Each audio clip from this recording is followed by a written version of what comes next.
Welcome once again to Lynda Rose. Lynda, we have got a new head of the Church of England, and that is Dame Sarah. And she's caused havoc already, hasn't she? And I noticed in a piece you wrote that you're saying she's head of which faith? I did, because what concerns me, let me say at the outset, Rodney, I've been quite disturbed by some of the criticisms that I've seen over the past couple of weeks about Sarah Mullally, because most of them have been the fact that she is a woman and they've been calling her a witch. I mean, it's quite horrendous, some of the comments that have been coming through. And I really have to say that right at the beginning, I think that is totally out of order. I mean, my very, very serious reservations about her are based on doctrine. And you're quite right. I did put out a piece saying which faith was she representing, because she seems to push ideas that are so far removed from the traditional doctrine of the Church of England that it is no longer identifiable as a Christian church. And I know that sounds terribly extreme, but she actually presided over the Living in Love and Faith. So she has been right at the sharp end of uh, pushing same-sex marriage, prayers, blessings in churches, and opening the way, quite deliberately, that group for same-sex marriage, which is, doctrinally, there is absolutely no justification for that in the Bible at all. And of course, the other thing that's really worried me is the increasing way that Church of England seems to be, um, I don't know quite how to phrase this, uh, accommodating Islamic belief. We've seen multi-faith services right, left, and centre, and just recently we've seen Bristol Cathedral hosting an iftar, having I think it was 300 Muslims sitting down to eat in the nave of the cathedral, and the call to prayer being issued from the steps of the cathedral. Now, okay. Oh, and also, right at the beginning of Ramadan, Sarah Mullally put out a message on, I think it was Twitter, just basically saying, a very happy Ramadan to all our Islamic brothers and sisters, and have a wonderful, blessed time. Well, actually, if you honestly believe that Christ is the way, the truth, and the life, and that no one comes to the Father except through him, you you cannot give equal standing to beliefs such as Islam, which deny the divinity and status of Christ. This is, well, this is blasphemy, to be perfectly honest. So this is why I have such grave reservations about her taking on the role of Archbishop of Canterbury. But let it be said, I would have the same reservations about a man with the same ideas taking on that role. So I think we've got a whole can of worms here, Rodney. Yes, it's the perfect storm in some senses, isn't it? And you've mentioned living and loving in faith. Well, that tome has mysteriously been withdrawn. Well, it has been withdrawn, but let's have a look at this.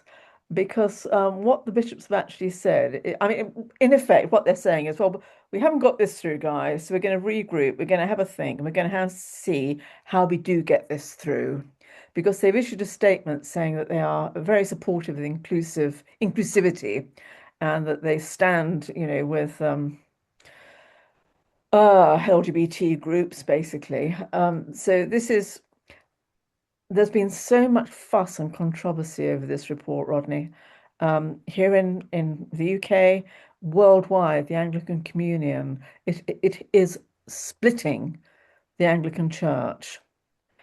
Um, but there is this very, and I'm going to say this quite deliberately, this very woke core here in the UK that is very committed to changing Christian doctrine and to getting this through. So yes, they have withdrawn the document at the moment, But this doesn't mean that it's gone away. This means we're going to bring it back and we're going to get it through. So again, I personally, this is not my faith.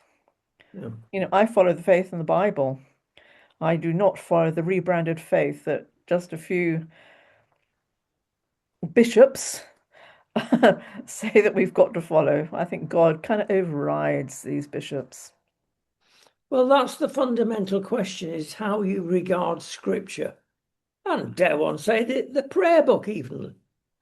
And you've got two wonderful books there that set out a pattern, a way of living.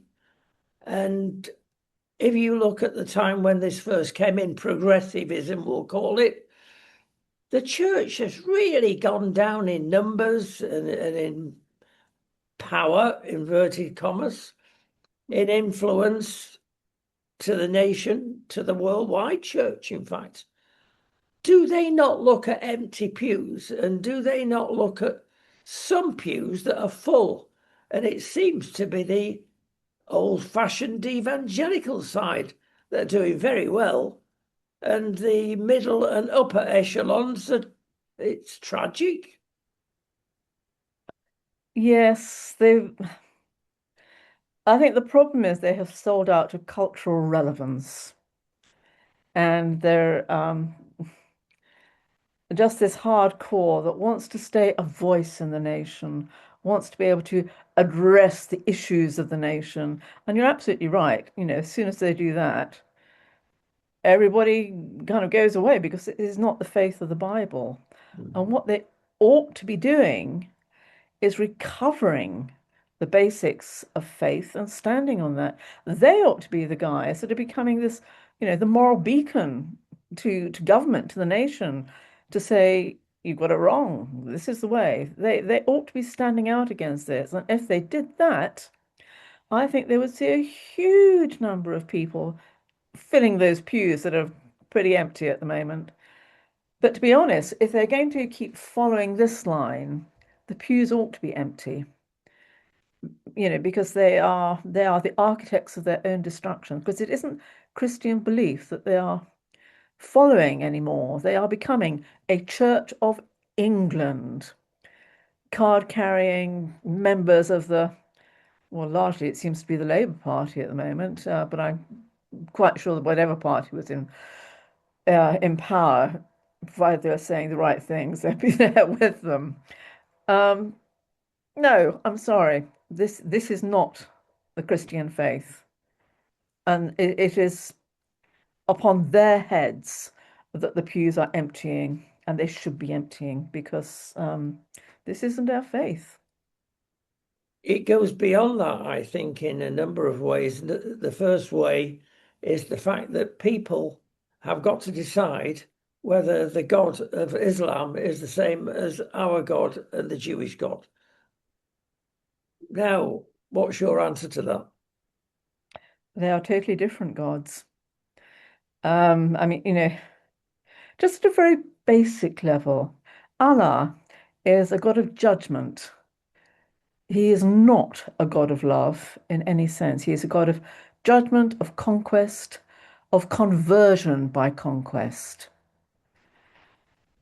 On the other hand, our God is a God of love who, from the moment of the fall, has reached out to win us back to himself and who sent his own son to die on our behalf because that was the only way that Satan's hold could be broken. So our God is a God of love, and Islam has absolutely no understanding of what that means. It does worry me that in politics at the moment, in the UK, there seems to be this big drive to promote Islam and to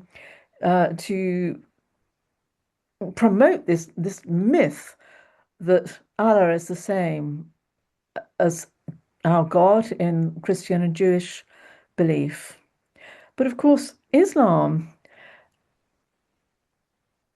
is the Quran is a kind of, this is going to sound extreme, and but it's a deliberately bastardized form of the Bible that has been rewritten to cast their belief in a good light.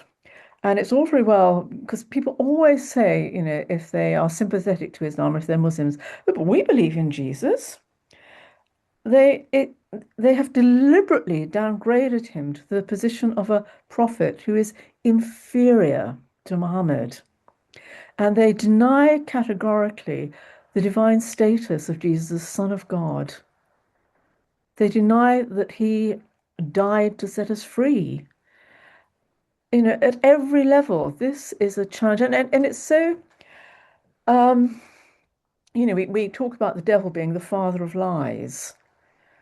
This is a massive lie to try and discredit Christianity, to bring him into line. And I find quite chilling, so many areas in the UK now seem to have such a large um, Muslim population. And on the mosques, they openly put on the outside, and I've seen it in English now as well. Allah is one God. There is no other God apart from Allah. Now, I'm sorry, that is a direct challenge and insult to Christianity. And yet we are promoting this. So it really is distinctly worrying, I think, Rodney. It is. Remember the good old days when they used to choose an Archbishop of Canterbury, and one incumbent would be evangelical. Then Mhm. for the next one, it'd be a bit more liberal, and it alternated, and people were happy with the fudge of the Anglican Church. But Yeah. now, who actually chooses the next Archbishop of Canterbury? That's a good question. I mean, it took them a long time, didn't it, to come up with names this time. I think there's a committee that kind of puts the names forwards in consultation with the bishops and people. And I think they then will vote, the bishops on who they want. And then it goes to Parliament to be approved, Is it which true again that is really, there's two choices, a choice between two? I believe so, Rodney, yes. And this time, a secular person has chosen what he considers to be the expediency of where we are. That has been the pattern for a long time, though. And Hmm. it really is, it's at every level, it seems wrong that this should go to Parliament, to people who are secular, to decide. People of no faith or, you know, even hostile to Christianity have Hmm. the final say on who's going to be the Archbishop. Well, Not going to this isn't work, is right. it? No, not at all. Again, we need to recover our faith. The church needs to recover its voice, its roar within society. It needs to be the moral compass for government, for society, because that's how the church fulfills its call of looking after the flock and of rescuing the lost and of keeping people safe, basically. Yeah, the other thing that worries a lot of people in all this is the ultimate head of the church is the king. Hmm. Now, more and more questions are being asked, and about William as well, because Charles has always been, as we know, bless him, a tree hugger, and it seems to have overlapped with some sort of faith issue here. And people are pointing fingers about the recent visit of the Prime Minister of Nigeria. And we know that Christians are being killed every day in Nigeria. What a great opportunity for the so-called soft power of our king to do something about it. And as far as we know, nothing. Mm. Yes. Good at promoting Islam, though. Well. It's very strange, isn't it? I mean, the king is the supreme governor of the Anglican Church. So, yes, that does make him, you would think, a pretty influential person.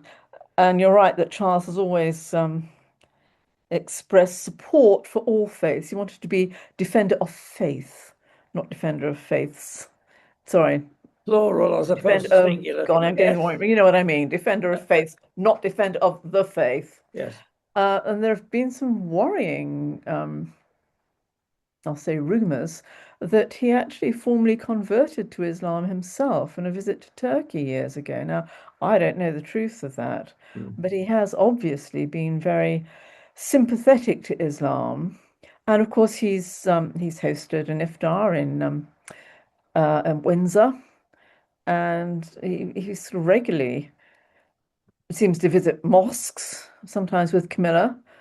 Um, so yes, he doesn't seem committed to the Christian faith in a way that the supreme governor of the Church of England, one would think, should be committed to the Christian faith. Now, of course, you can see why, he wants to be king over multicultural Britain, but one can't help but feel that he's got it seriously wrong, Yeah. and that if you're going to have a supreme governor of the Church of England, he jolly well ought to take his responsibilities to Christianity seriously. Now, there's a big drive in the press these days saying, "Oh, well, he does. He's very, very devout, and he has prayers in his private chapel and all the rest of it." Um, he he doesn't come over as obviously Christian, I have to say. And William now, of course, is the big thing since his meeting with Sarah Mullally, along with Kate, was that he has a deep, sincere, personal, and quiet faith of his own, but it's not ostentatious. We've got to say quiet faith, haven't we? We can't mention that he's truly faithful. That would not go down well. I love the phrase that's come out of this. And William says it's to uphold tradition. This is what he wants to do when he eventually takes the throne, uphold tradition in a modern church. I mean, Yeah. it's wonderful garbage, that, isn't it? Well, you can't uphold tradition in the way that the church is going at the moment under its current leadership because it has divorced itself, the grand divorce from tradition. There's a good title, isn't it? The Grand Divorce. It's Yes, very indeed. worrying. Well, GAFCOM has seen the light many years ago, and they've literally set up a separate church, mainly based in Africa. Yes. And they are upholding the traditions of biblical excellence rather than what man decides that we must mirror our present society to get people in the church. What a good idea. No, it's not. It's proved horrendous.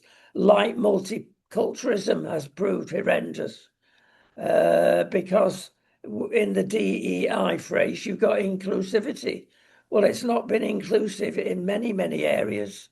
Mm. It doesn't work. And, you can't convince, talk to people about it. That's the theme of the future. And it's absolutely the opposite of what is laid out in the Bible. It is. I mean, you're absolutely right. We need to have a return to biblical values, biblical truth.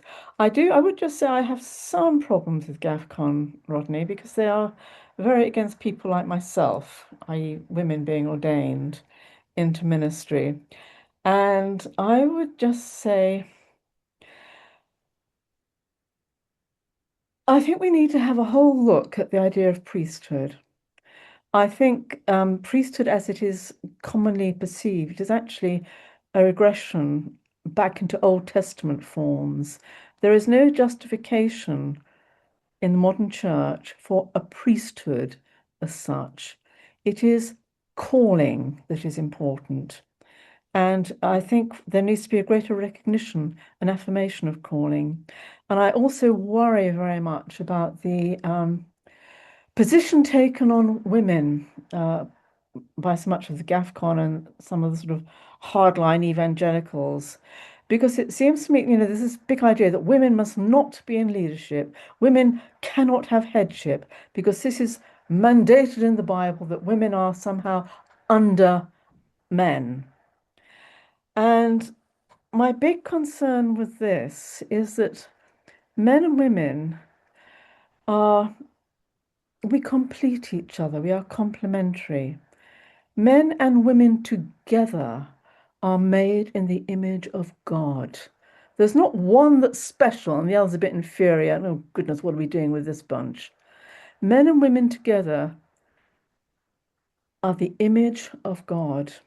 And of course, before the fall, there wasn't any suggestion of inferiority. God created men and women in his own image to care for creation. And it was only after the fall, when Eve took the apple, she bit it. She was big time. Her fault. She bit the apple. And then she trotted along to Adam.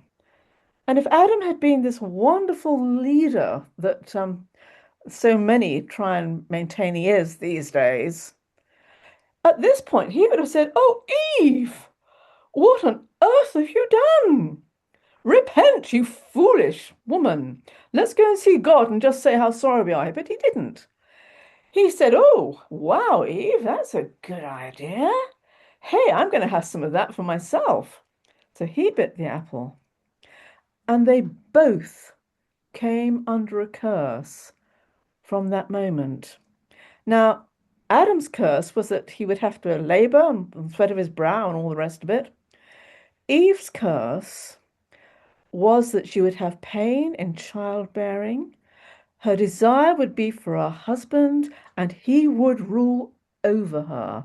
And that was the curse that was pronounced at the fall. That was the first time this idea of kind of a headship came in. You have to ask yourself, what did Christ do when he came? Because he redeemed men and women. But a lot of these men these days seem to me to be trying to say, well, we're redeemed, but hey, no, we're not quite so sure about women. They're still under the curse. Women are not. Women too were redeemed by Christ's death. And I find the fact that Christ appeared first to Mary is very telling here, because that, in a sense, was this visible sign of God saying, you know what? You're redeemed, Eve. Go as you led Adam astray first off. Okay, I forgive you. I'm entrusting you now to take this message that you're both redeemed and that you both have a job to do now.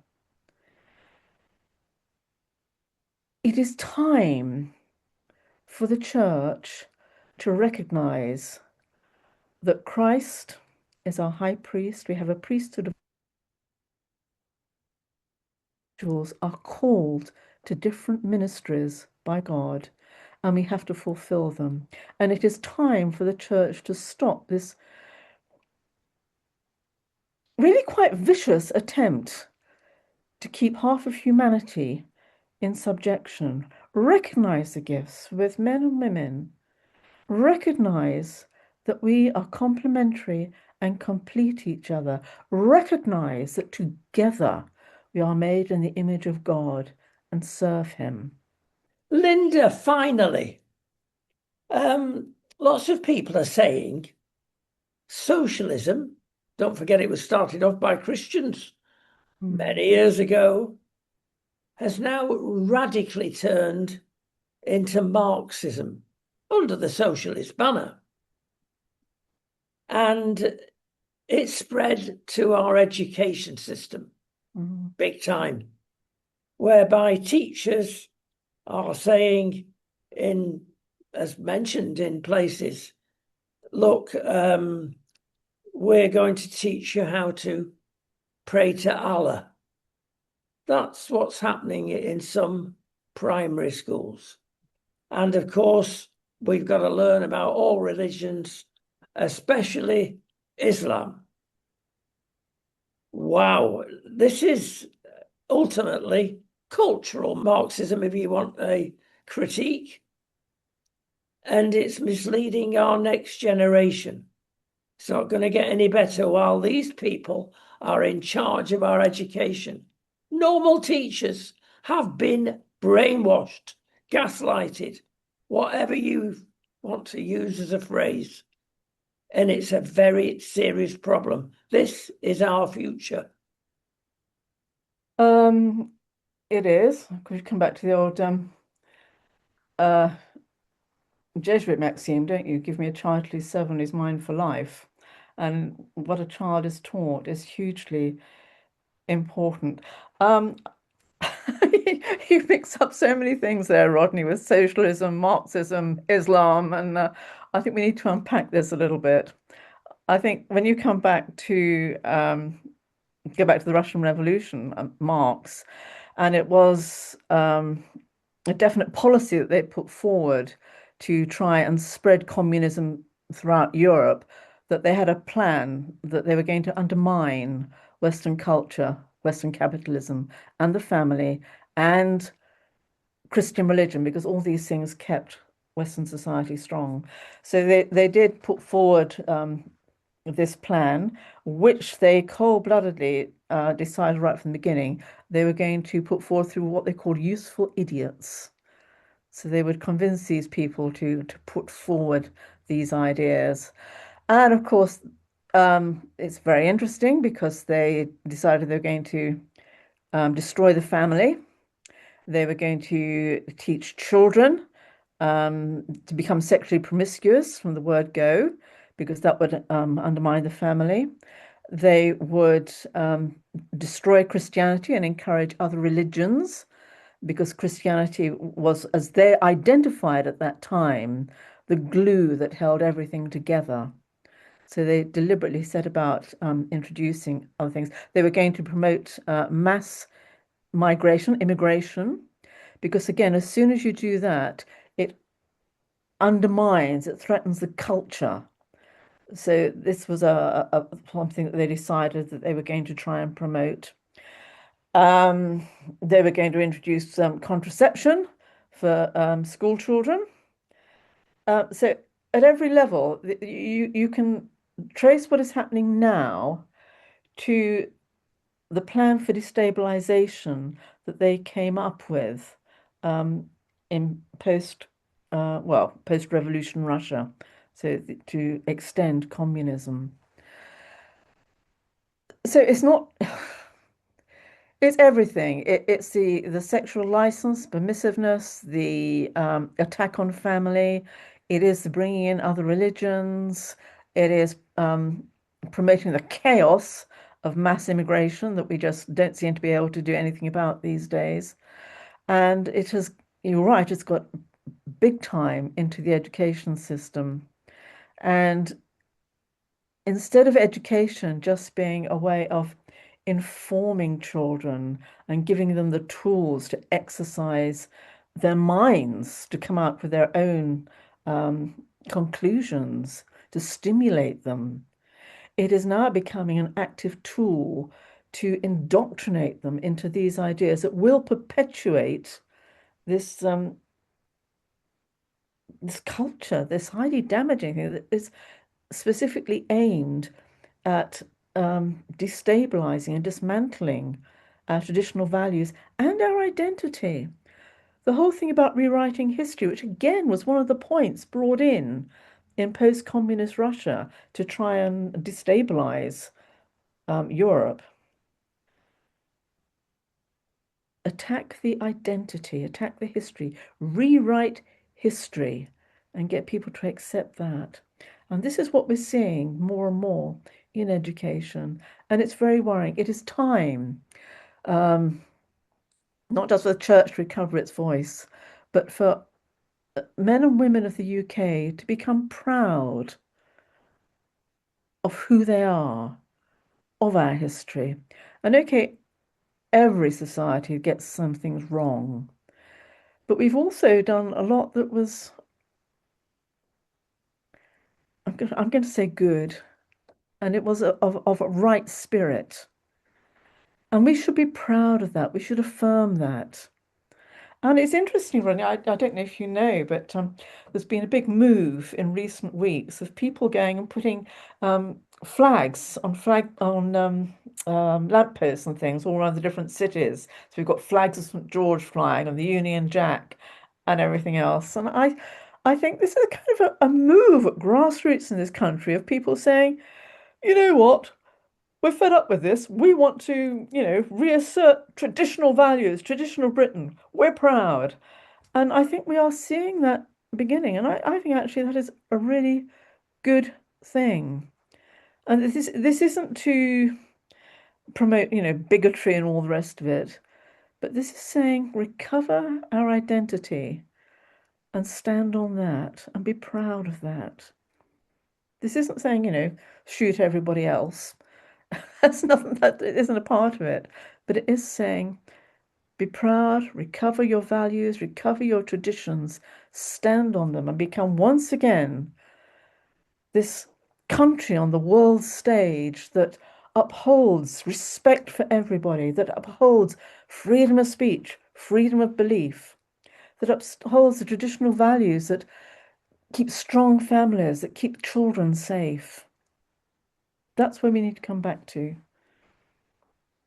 Yes, we're in difficult times. It's very definitely spiritual warfare, which is not appreciated, certainly by the vast majority of our politicians. And that is the need for real prayer and enlightenment. Lynda, thank you so much. Thank you. You've enlightened us today, and we look forward to the next time. Thank you. Thank you, Rodney.